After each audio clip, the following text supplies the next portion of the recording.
समादरणीय भक्त सज्जनहरूमा ओम जय शिव शम्भुको स्नेहपूर्ण नमन। आज हामी अत्यन्तै दिव्य, रमणीय, सुन्दर, शान्त तीर्थस्थल कर्णाली प्रदेशको प्रमुख धार्मिक नमुनाको धरोहरको रूपमा स्थापित जुन कर्णाली प्रदेश, सुर्खेत जिल्ला, पञ्चपुरी नगरपालिका वडा नम्बर 5 बाबिया चौर स्थित श्री शिवधाम गुरुकुल तथा आश्रममा छौँ।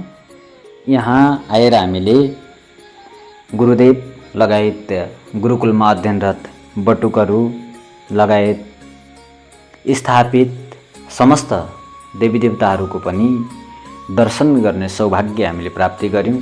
पञ्चपुरी नगरपालिका 5 मा हामी आज घुम्ने क्रममा आएर दिव्य भगवानको धाममा आज हामी दर्शन गर्न पाउँदा एकदमै खुसी भइरहेका छौँ। यता हाम्रो यहाँ गुरुदेव हुनुहुन्छ, बटुकहरू हुनुहुन्छ। कर्णाली प्रदेशको प्रथम नमुनाको धरोहर सबैले आफ्नो यो धार्मिक क्षेत्रलाई दूरदृष्टिले, सूक्ष्म दृष्टिले, जुन दृष्टिले हेर्नुहुन्छ आफ्नो एकचोटि अवश्य अवसरको बाटो खोजेर भगवानसित माग गरेर चाहत गरेर आफ्नो पालो अवश्य चुकाउनु होला। मैले पनि यहाँ आफ्नो जीवन पालो चुकाइरहेको छु। भगवानले कतिसम्म मेरो पालो लिने हुन् मैले भन्न त सक्दैन।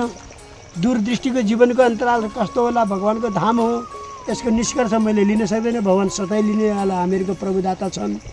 त्यसै गरी 108 जलधारा, 108 शिवलिङ्गहरूको पनि प्रत्यक्ष हामीले दर्शन गर्ने सौभाग्य प्राप्ति गऱ्यौँ। हजुरहरूको पनि यदि पाइक पर्छ भने हजुरहरूले पनि प्रत्यक्ष रूपमा उपस्थित भएर दर्शन गर्न सक्नुहुनेछ। अत्यन्तै दिव्य र अत्यन्तै रमणीय स्थान छ। ध्यानको लागि सबैभन्दा उचित स्थान।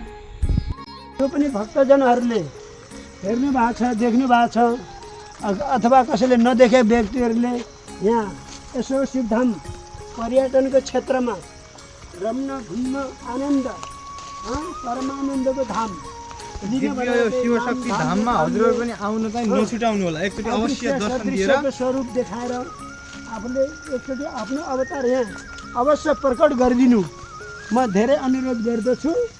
सबै भक्तजनहरूलाई आफ्नो एकचोटि आफ्नो रूपको यहाँ प्रकट देखाएर दर्शन भगवानलाई दिएर जानु होला। यही मेरो भगवानको भक्तिको धाम हो, यही मेरो चाहत हो। सर्व हितेर पाइए 108 धारा शिवलिङ्ग बनेका छन् यहाँ शिवधाममा। हामीहरूका इतिहास त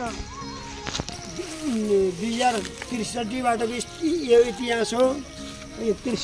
ल धन्यवाद।